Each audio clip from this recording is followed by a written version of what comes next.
greetings to each and every one of you. We don't serve colored people here. Did you say you wanted to buy Pear's soap? It's very expensive, you know. You may be black on the outside, but you're really, really white on the inside. You know, if you kept quiet and didn't say a word, you could pass for an Indian, a South Indian. Nigger.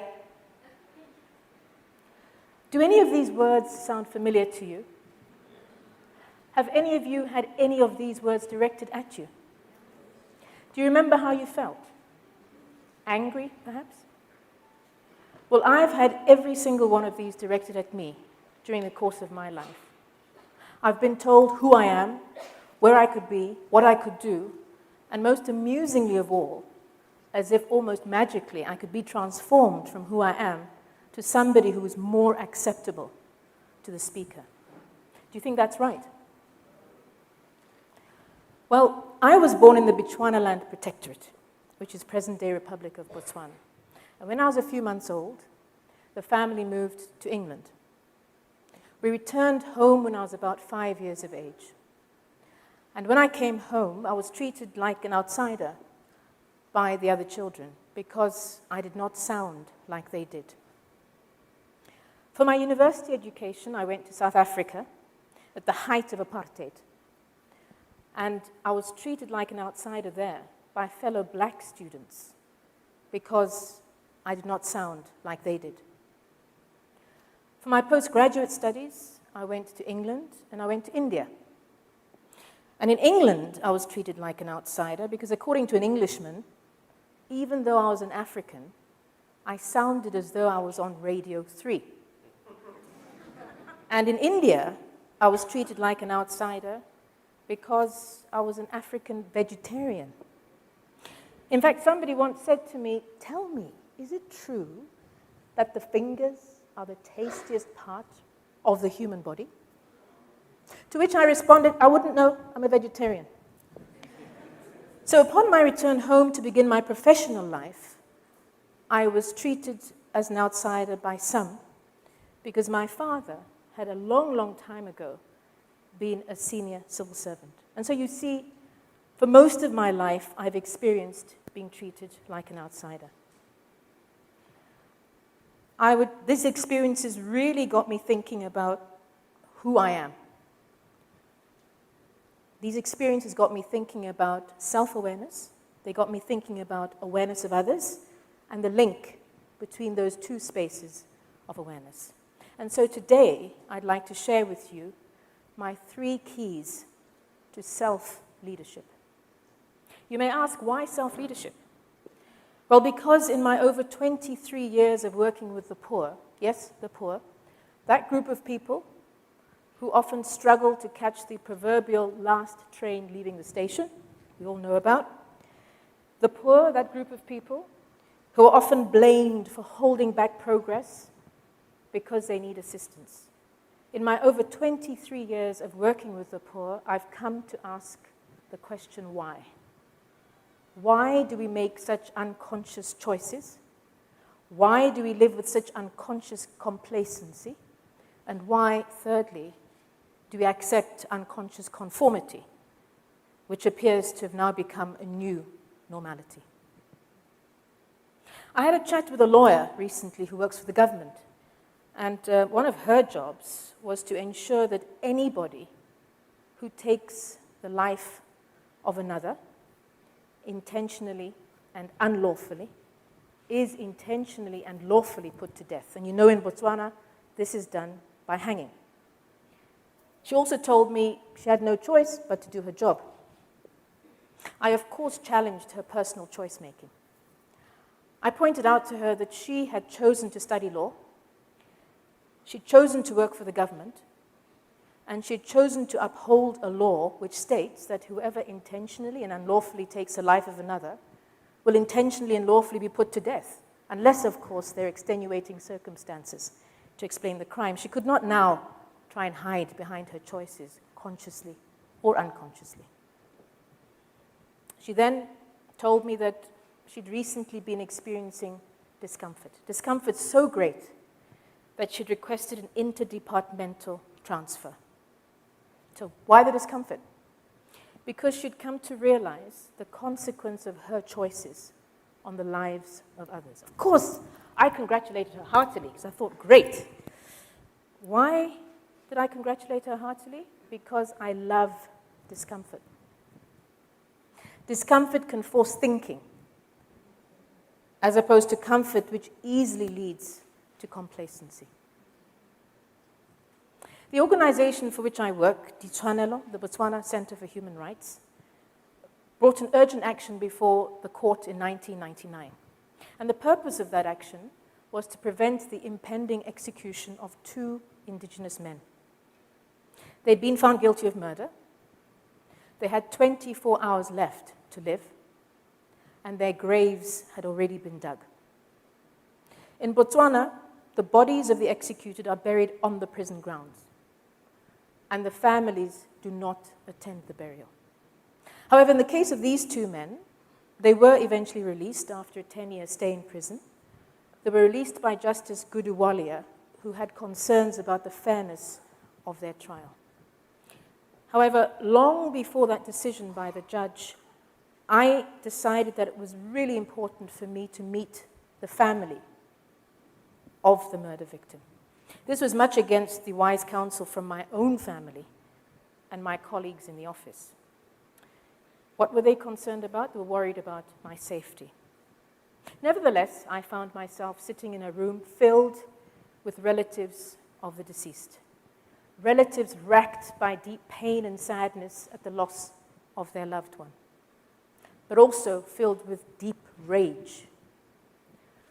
At one point during the conversation, a young relative lifted her arm and pointed at me and said, "Seeing as you have not allowed the heads of those 2 men replace the head of our uncle, yours is going to go in its place." To which I said, yes. This is what I call the sacrificial lamb discourse. A relationship which began with such hostility did, however, develop into one of mutual respect, symbolized by the exchange of gifts of fruit. I received sweet reed, and I gave an apple. And so that was one of the experiences which I had in living life consciously, conformist or not. We are sent to school to get an education, to hopefully get a job, to be able to make money, and to have choices in our lives. And I chose to study law. Everyone, including my parents, probably thought that one day I would become a normal lawyer doing a normal lawyer's job. And I think secretly everybody also thought I'd make a lot of money. However, sitting in law class one day in apartheid South Africa, Professor Dennis Davis effectively told me that equality before the law was a myth. He made reference to somebody called Anatole France, who had a long, long time ago said, all, both rich and poor, are forbidden from sleeping under the bridges on the banks of the River Seine in Paris, from stealing bread, and from begging in the streets. Clearly, only the poor ran the risk of falling foul of such a law. And so this planted a seed in me a long time ago, which eventually developed into my lifelong commitment to working to ensure that as many people as possible experience true equality before the law and access to justice. I made a choice to not making money. So this daily reality is faced by my life partner and father of our 3 children every single day. And he copes by repeating his mantra, which has been personally affirmed for him by none other than Archbishop Desmond Tutu. And it goes something like, I can cope with this. I know you are living your calling. I can cope with it. You're living your calling. And so another experience of making choices, living life consciously, conformist or not. But so how does one begin on this journey? The first thing is to get to know that person who knows you better than anybody else, yourself. So the first key to self-leadership is know yourself. When I was a student in apartheid South Africa, I joined a radical feminist group called Rape Crisis. And one of the core areas of our work was to provide support to survivors of violence. And in those days, we talked about violence against women, and now we talk about gender-based violence. Now, for a lot of these women, they were in relationships so abusive that they were abused by husbands and partners and beaten up so badly that they often needed urgent medical attention. Working with them got me thinking about relationships, about intimate relationships, about marriage, and also about wedding rings. Now, those of you who are married probably have your wedding ring on the fourth finger of your left hand. I have mine on the fourth finger of my right hand. And you may ask why. Because I chose to have it there. You may ask why.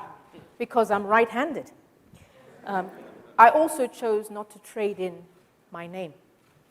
So having got to know myself, I realized I needed to name myself. The second of my 3 keys to self-leadership. I name myself a woman, a partner, a mother, a daughter, a sister who speaks Setswana, English, a bit of French, even less Dutch, and a smattering of Afrikaans. But most importantly, I name myself a Motswana, whose identity is deeply rooted in our value concept of Botho. Botho, which recognizes that my humanity is linked to the humanity of each and every person in this world. Botho, which recognizes that every single person has a right to be treated with dignity. What is most important to me is that how I see myself in the world should form the basis of how I see others in the world. I was standing in the bathroom of an apartheid-era department store while I was a student in apartheid South Africa when an elderly white woman peered at me. And she said, "Are you a boy or a girl? The boys' toilets are down the corridor." So you see, not only has my color been called into question, I'm really white. You're imagining I'm black. And I'm not really a Motswana, I'm actually an Indian. So my gender identity was also called into question. Of course, I named myself. I was a girl, very aware that I was standing in a white-dominated bathroom in apartheid South Africa, faced by a well-meaning but thoroughly misguided elderly white woman for whom probably all blacks looked the same. But also, interestingly, in my professional life, I went on to seed other organizations and to work very closely with those working directly on the issue of sexual orientation and gender identity. Now, that is a group of people who definitely know themselves and are increasingly naming themselves around the world. So I name myself a child, a person with disabilities, a refugee, an asylum seeker, dare I say a migrant, an indigenous person, and the composite sexual-oriented and gender-identified person. So having got to know myself, name myself, I realized I needed to be myself in the world. That is the third of my 3 keys to self-leadership. Thinking about it, I realized I'd been beaten to this a long time ago. Somebody had once said, "Be the change you want to see in the world." And that was Mahatma Gandhi. Now, leadership is not only about leading others, it is about leading self with purpose towards a goal. How you lead should reflect the values of the goal which you seek. Botswana turned 50 years old in 2016, after 85 years of having been a British protectorate. Some of you may have seen the film A United Kingdom. It is about the relationship between our first president, at the time he was traditional leader of his people, and his future wife, who at the time was an English woman. And we know that their interracial marriage in the 1940s caused huge outrage around the world. It was deeply opposed to by then neighboring apartheid South Africa and by the then British government. While I was at university in apartheid, at the apartheid South Africa, at the University of Cape Town, I was elected onto the residence committee responsible, my portfolio, culture. I was the only black student in the residence. I was responsible for culture. So, using that portfolio, I decided to invite Lady Kama, as she then became known, to be our guest speaker. Her acceptance of my invitation was deeply symbolic for me. She deeply abhorred racism, as do I. And I wonder what she'd make of this last story, which I'd like to share with you. Some months ago, I was on the train in Vienna, Austria, and I made way for a young man walking in my direction. As he walked by, he muttered. He muttered loudly enough for me to hear, but softly enough for nobody else to hear. He muttered the word nigger. Now, I don't speak Austrian German, but I understand the word nigger in any language. So, what did I do? I did not acknowledge his insult. I did not give him power to name me. I ignored him. Now, he probably went away thinking, why did I come across the most ignorant nigger on the train who hadn't even realized she'd been insulted? So you may ask yourself, why did I react that way? Because I knew myself. I had named myself, and I had taken my place on that train. What would you have done?